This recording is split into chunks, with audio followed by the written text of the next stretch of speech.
बहुत दिन हुए बगदाद में एक विख्यात हारूनुल खलीफा का राज्य था। उन दिनों बगदाद में एक साधारण सौदागर भी रहता था। उसके न कोई बीवी थी और न कोई संतान।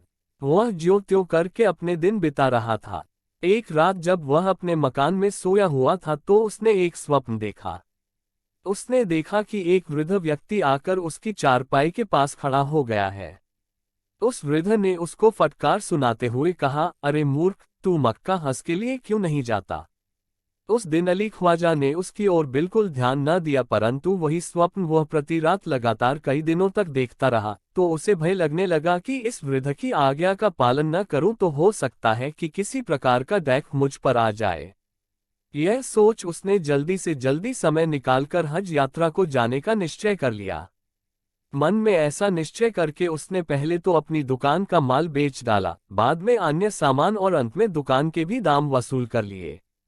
इस तरह जो धन उसने इकट्ठा कर लिया उससे उसने हज यात्रा का प्रबंध कर लिया।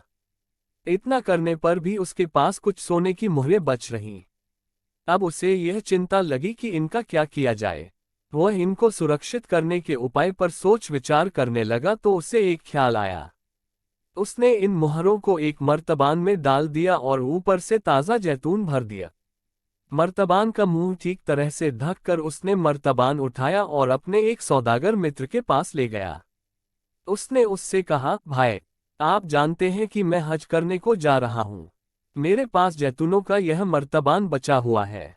क्या आप इसे अपने पास रख लेंगे? मैं जब लौटूंगा तो वापस ले लूंगा। सौदागर ने उत्तर दिया, भाई अली, यह भी कोई पूछने की बात है। तुम यह चाबियां लो और मेरे मालगोदाम में जिस जगह चाहो रख दो। आप जब लौटेंगे तो ज्यों का त्यों वहीं पड़ा मिलेगा। इस पर अली ख्वाजा ने चाबियां ली और अपना मर्तबान उसके मालगोदाम में एक कोने में रख दिया। सौदागर को धन्यवाद देकर वह दूसरे दिन हज यात्रा के लिए रवाना हो गया। दिन बीतते गए, यहाँ तक कि 7 बरस हो गए और अली ख्वाजा वापस न लौटा। इतनी दिन में एक दिन सौदागर की पत्नी को जैतूनों के खाने का ख्याल आया और वह अपने पति से बोली, बहुत दिन से हम लोगों ने जैतून चखे तक नहीं। पत्नी की बात सुनते ही सौदागर को अली ख्वाजा के जैतूनों के मर्तबान की याद आई और वह बोला, तूने जैतूनों का नाम क्या लिया कि एक भूली बिसरी बात याद दिला दी। मुझे इस समय अली ख्वाजा की याद आ गई जो आज से 7 वर्ष पहले हज के लिए गया था और जाते समय मेरे पास जैतून से भरा मर्तबान अमानत रूप में छोड़ गया था। न मालूम अली ख्वाजा का क्या हुआ, वह जीवित है या मर गया, इसका इल्म खुदा को ही है। सौदागर की बीवी ने पूछा, पर इसकी याद आपको किस तरह आई? इस पर सौदागर बोला, वो जो जैतूनों का मर्तबान मेरे गोदाम में छोड़ गया है, चलो उसी में से इस समय जैतून निकाल लें। वह अवश्य मर गया होगा, मुझे उसके वापस लौट आने की अब कोई आशा नहीं है। उसकी बीवी, जो एक नेकदिल औरत थी, उससे मनाही करते हुए बोली, खबरदार, ऐसी बात न करना, यह तो अमानत में ख़यानत है। हो सकता है वह जीवित हो और लौट आए, फिर आप क्या कहेंगे उससे? कितनी शर्म की बात होगी यह। मैं हाथ जोड़कर कहती हूँ कि ऐसा बुरा काम मत करो। कितनी भोली है तू और कितनी बेसिर पैर की बात करती है। न तो अली ख्वाजा वापस आएगा और न ही मुझे उसके सामने लज्जित होना पड़ेगा। मैं दावे से कहता हूँ कि वह मर चुका है। आपकी इच्छा जो चाहे सो करे, पर मेरी मर्जी इसमें नहीं है। मेरा दिल तो यही कहता है कि ऐसा करना अपराध है। इस पर भी यदि आपकी इच्छा हो तो निकाल लीजिए, परंतु बाद में मुझसे यह न कहिएगा कि तूने नहीं कहा था। सौदागर को बीवी की बात न माननी थी और न ही मानी। उसने हाथ में दिया लिया और मालगोदाम की ओर चल दिया।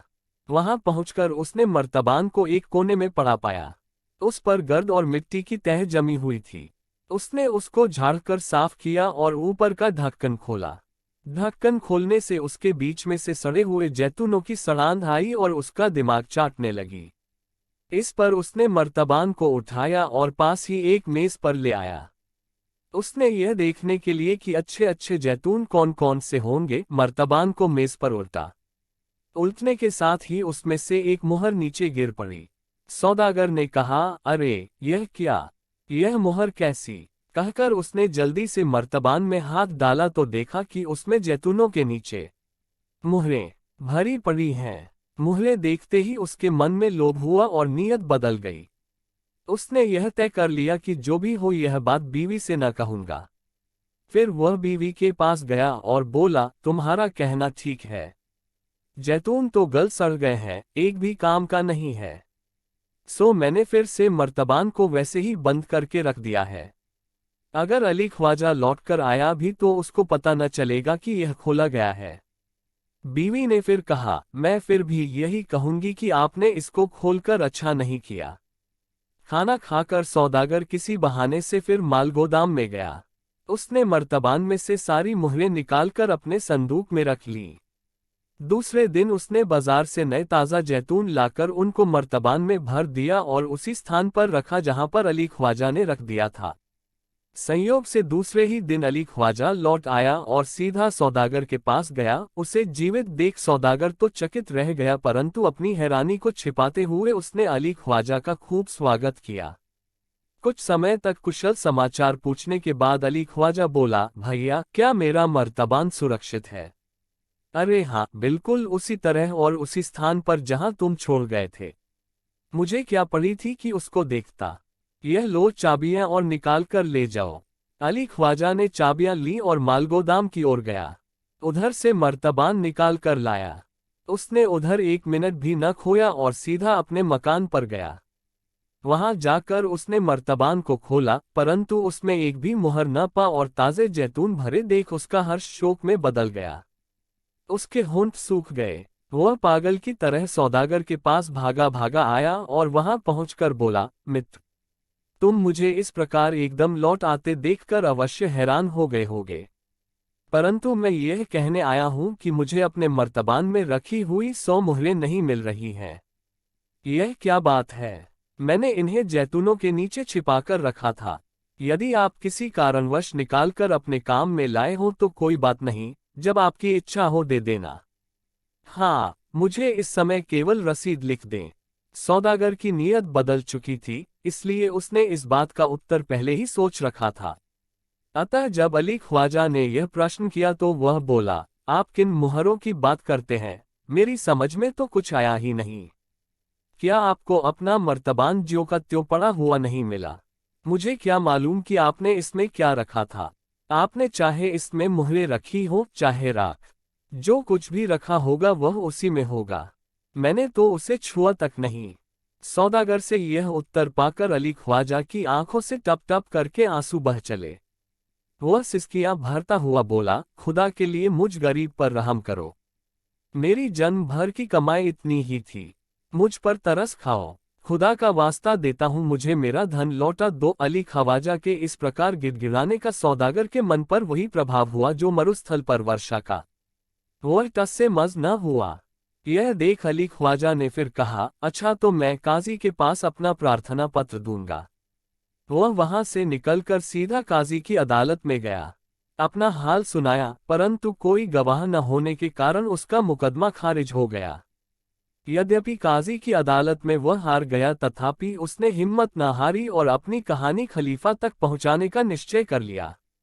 उसने एक नया प्रार्थना पत्र तैयार किया।